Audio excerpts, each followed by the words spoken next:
모든 것을 다 이룰 수 있다는 신앙 안에서 만사형통을 이야기하는 말씀으로 여겨지기 때문입니다.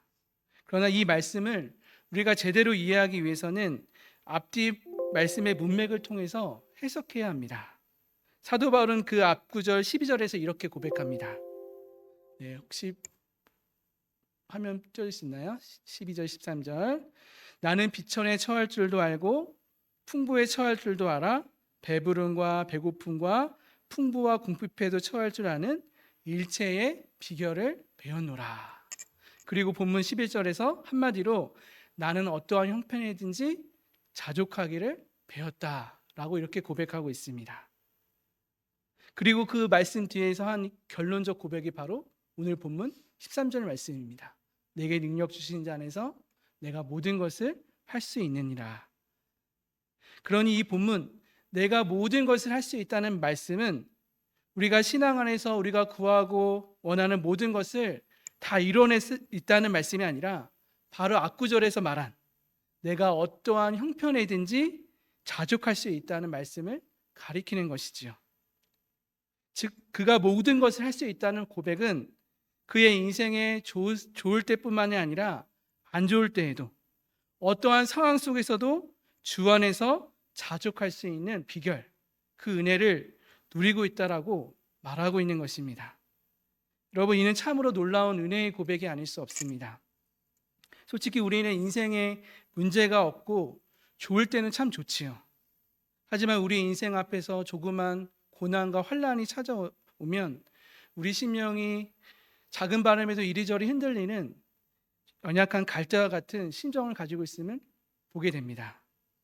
그런데 오늘 이 말씀은 이런 우리의 연약한 심령, 우리의 연약한 인생임에도 불구하고 우리가 겪는 이 모든 환난을 견디며 극복할 뿐만 아니라 도리어 환난 속에서도 도리어 자족할 수 있는 어떠한 초연함, 초월함을 이야기하고 있기 때문입니다. 이 말씀에서 자족할 수 있다는 말씀은 우리가 당하는 모든 환난을 참고 견뎌내는 것을 넘어서 하나님이 주시는 능력, 우리 주 예수 안에서 주시는 자족함, 다시 말해서 전혀 부족함이 없는 상태, 환난 속에서도 우리 주님이 주시는 참된 평안과 감사와 기쁨을 누릴 수 있다라고 고백하는 것입니다. 여러분, 이 본문을 이 고백을 하는 이 사도 바울이 그 당시 상황이 여러분 어떠했는지 아십니까? 그는 당시 복음을 전하다가 억울한 누명을 쓰고 무고한 죄로 감옥에 갇혀 있는 상태였습니다. 감옥 안에서 그의 자유를 박탈당했고 그의 생사가 앞으로 어떻게 될지 모르는 그 불안한 상황 가운데 있었습니다. 그런데 그는 그 절박한 상황 속에서도 이 빌립보 교회를 향해서 편지를 쓰면서 그 편지 서신에서 절망이나 고독이라는 단어를 사용한 것이 아니라 도리어 기쁨이라는 단어를 16번이나 가장 많이 사용하고 있음을 보게 됩니다. 여러분, 그는 어떻게 감옥 안에 갇힌 그 환난 속에서도 기뻐하라고 여러분 고백할 수 있습니까?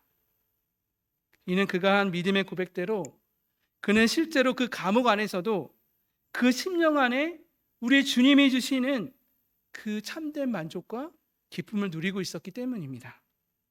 여러분, 우리 신앙에 있어서 이 점이 가장 중요합니다. 우리 신앙은 단순한 말과 혀가 아닙니다. 그냥 생각과 이상이 아닙니다.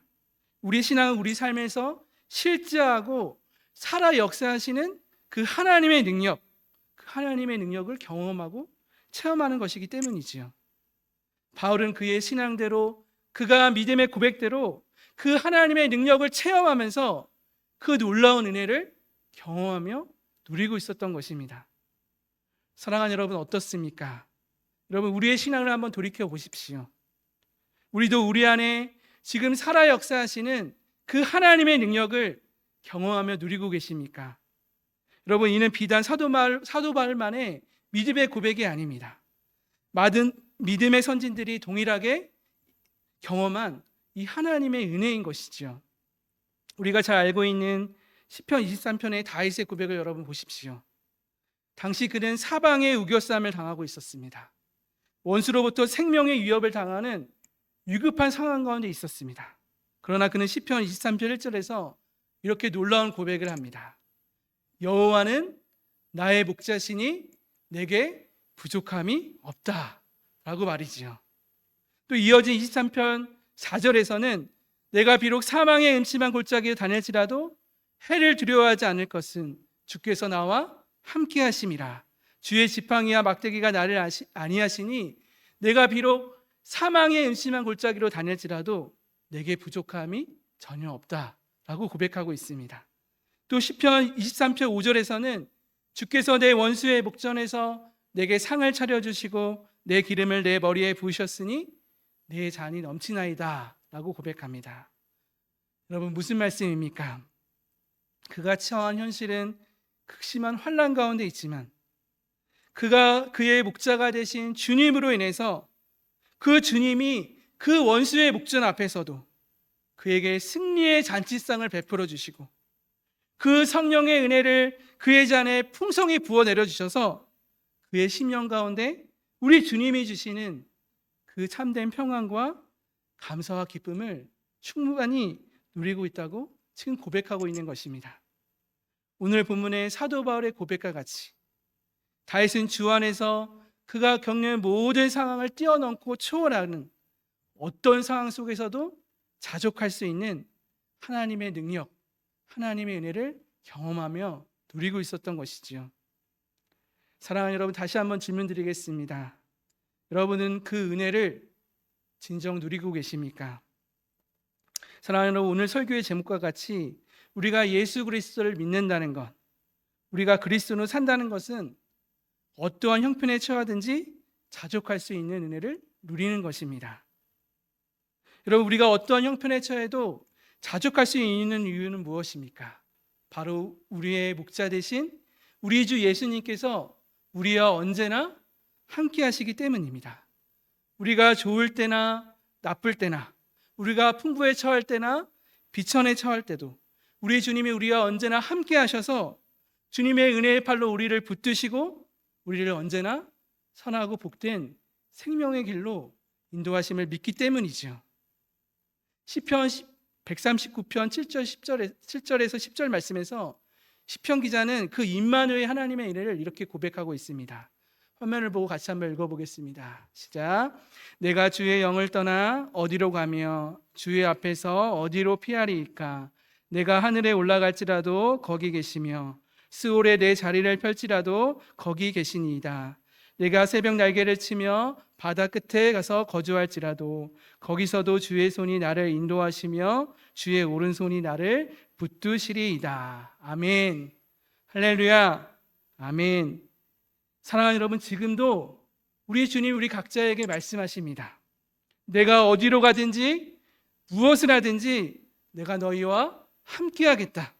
내가 바다 끝에 가서 거주할지라도 내가 거기 있을 것이며 심지어 내가 스올에 내려갈지라도 내가 너와 함께 하겠다.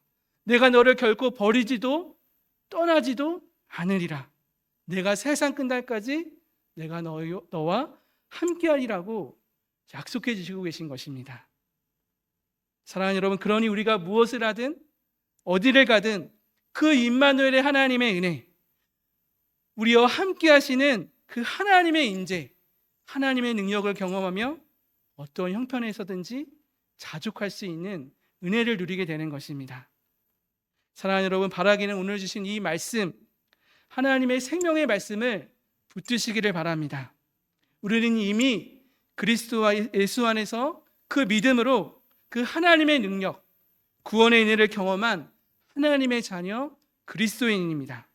그러니 우리는 어떠한 형편에 있든지 이 자족함의 은혜를 누릴 수 있는 것을 믿습니다. 지금 우리 앞에 어떠한 고난과 환난이 다가올지라도 결코 절망하지 마시고 끝까지 하나님의 약속의 말씀을 붙들고 그 소망 안에서 우리 주님이 주시는 참된 평안과 감사와 기쁨을 누리시는 저와 여러분 되시기를 소망합니다. 쉽게 말해서 제 표현대로 우리가 그리스도인으로 산다는 것은 어떠한 형편에서든 어떠한 상황 속에서도 우리 얼굴에 미소를 잃지 않는 것이라고 할 수 있습니다. 사랑하는 여러분, 어떻습니까? 여러분, 지금 여기서 그 하나님의 인재를 경험하며 주님이 주시는 참 평안과 기쁨을 누리며 그 얼굴에 미소를 잃지 않고 있습니까? 지금 옆에 계신 분 한번 바라보십시오. 한번 바라보세요. 여러분 어떠신가요? 그분의 표정이 우리 주님이 주시는 참 평안과 그 감사를 누리고 있습니까? 여러분, 제가 오늘 이 설교를 준비하면서 제 머릿속에 한 분 하느님이 떠올랐습니다. 그분은 지금은 하늘나라로 이사 가셨지만 이곳 호스피스에서 한 몇 달 동안 지내셨던 하느님이셨습니다. 제가 하느님을 뵈러 갈 때마다 하느님은 자신이 현재 겪는 이런 고통의 현실을 잊은 채 마치 어린아이와 같이 순수한 미소, 바로 웃음을 잃지 않았었지요. 저는 지금도 그 하나님의 얼굴, 그 미소, 그 환한 웃음을 결코 잊을 수 없습니다. 여러분, 이 하나님은 어떻게 그 오랜 환난 속에서도 그 미소와 웃음을 잃지 않을 수 있었습니까? 오늘 주신 말씀대로 어떤 형편에서든지 주 안에서 자족할 수 있는 은혜, 하나님의 능력을 경험하고 체험하고 있었기 때문입니다. 사랑하는 여러분, 이것이 오늘 지금 이 시간 하나님이 우리 각자에게 주시고자 하는 하나님의 놀라운 은혜임을 믿습니다. 이 시간 우리 모두가 이 생명의 말씀을 붙들고 진정 하나님의 능력을 경험하며 체험하는 자들 되기를 바랍니다. 그리하여 다가오는 죄와 사망의 권세, 어둠의 권세가 다가올지라도 그 하나님이 주신 능력 안에서 참 평안과 감사, 그 미소를 잃지 않는 저와 여러분 되기를 소망합니다. 어둠이 더욱 깊어지는 밤, 그 밤하늘의 별과 달이 더욱 빛이 그 선명하게 비치듯이 우리 앞에 다가오는 어둠이 우리 안에 생명의 빛을 더욱 빛나고 선명하게 만들 것을 믿습니다. 비록 우리 주님께로 가는 길이, 그 생명의 길이 좁고 십자가가 진 같은 고생길이지만 그 고통과 죽음은 잠시 잠깐이요, 그 뒤에 영원한 승리와 영원한 천국의 소망이 있음을 여러분 믿음으로 이 길을 걸어가시길 바랍니다. 바라기는 어둠 속에서도 환난 속에서 끝까지 그 생명의 빛을 바라보시고 끝까지 낙심하며 포기하지 마시고 소망 가운데 믿음으로 이 생명의 길을 나아가는 우리 모두가 되기를 예수님의 이름으로 간절히 축복합니다. 아멘. 네, 오늘 주신 말씀 생각하면서 함께 찬양하고 기도한 시간 갖겠습니다. 새물 찬양 27장 같이 찬양하겠습니다. 나 이제 주님의 새 생명 얻음용 같이 찬양하겠습니다. 네, 우리가 믿음으로 선포하며 찬양하기 원합니다.